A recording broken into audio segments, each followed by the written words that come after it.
here today with Rick Hall, who is the founder of Fame Studios in Muscle Shoals, Alabama. It's one of the points in space where music evolved, developed, and in many ways was changed forever by the man who is our guest today. Rick, thank you so much. It's such a pleasure and an honor to be able to talk with you. Thank you, sir. I appreciate you very much. I'm going to wind it back around to a sort of serious side, Rick. Anyone Yeah, who has please. watched that documentary and when they read your book, they're going to realize that you have had some amazing levels of adversity in your life. It's almost Shakespearean in some of the challenges of difficulty that you've had to overcome. I'm sure that music was part of your salvation, I suppose. Could you just talk about overcoming these obstacles? Absolutely. Yeah, I love to talk about it with you.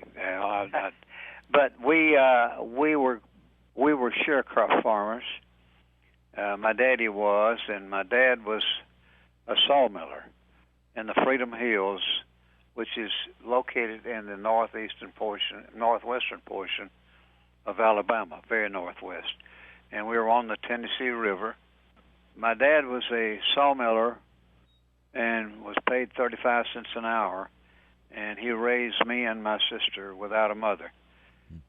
So that some people ask me, well, we know about the fame of your life, but tell us about the shame. You talk about the title of the book, of course, is The Man from Muscle Shoals, Rick Hall, My Journey from Shame to Fame. And they say, tell us a little about the shame. Where did it come from? And so part of the shame was the poverty that we lived through, and part of it was that my mother became a prostitute and worked in a red light district, and she left my father and me and my sister behind.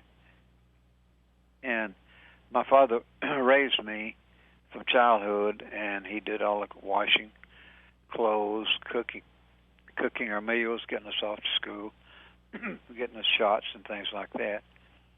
So he was my father and my mother too. Then I bought him a tractor. He never had a tractor, and I say this in the documentary, but I'll tell it to you again for the sake of the audience here. We never had a tractor. We couldn't afford a tractor. We were poverty-stricken people. We couldn't afford it. So we plowed mules and wagons and things like that. So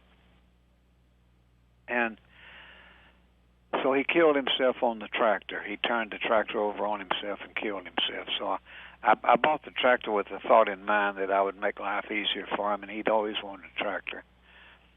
And so then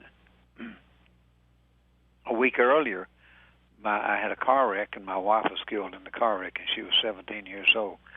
And she was just a baby, so I've had so many setbacks in my life, and I had a 10th grade, 11th grade education, and so I was I just had to pull myself up by the bootstraps and say, look, I'll live through this, and I'm going to make it, and I want to be in the music business, and God, please help me.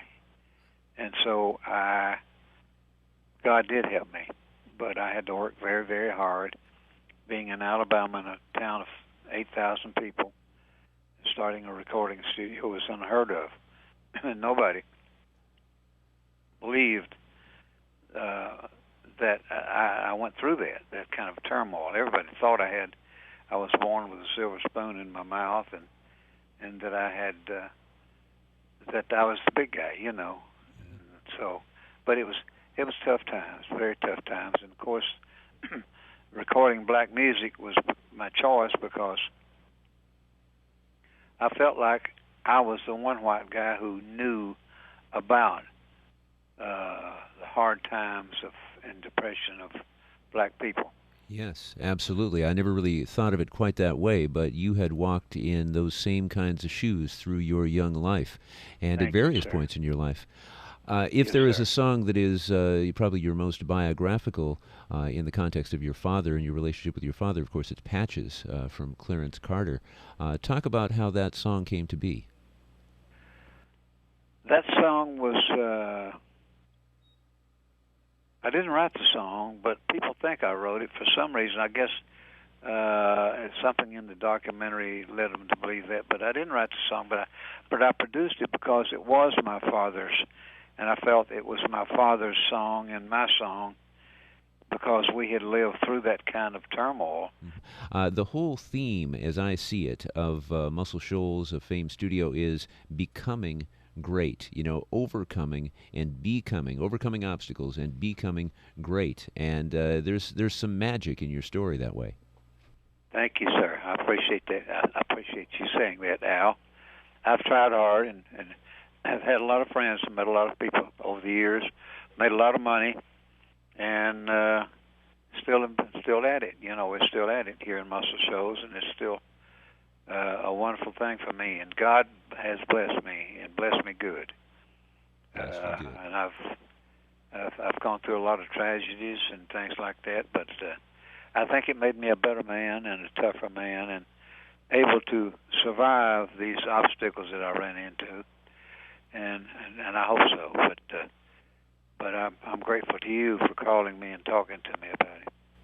Well, it's a great honor for me to spend some time with you, and I hope to make it down there. Maybe I'll be able to shake your hand someday. I hope so. Oh, I love that. Yeah, anytime. If you're ever in Muscle Shoals or down this part of the country, look us up and come by and see us.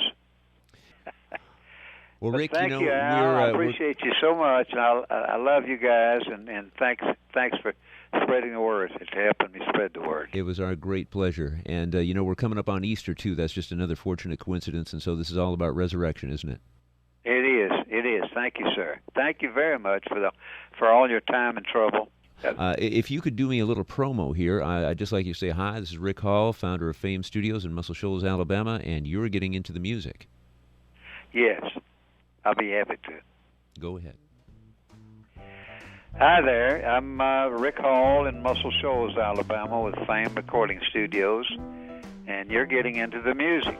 You still got it, huh? I still got it. I still got the fire in your belly. And I think you do too. Yeah, I do. Thank you, sir, and have a good day. Thank you, Rick, and have a happy Easter. Thank you, sir. Bye. Bye-bye.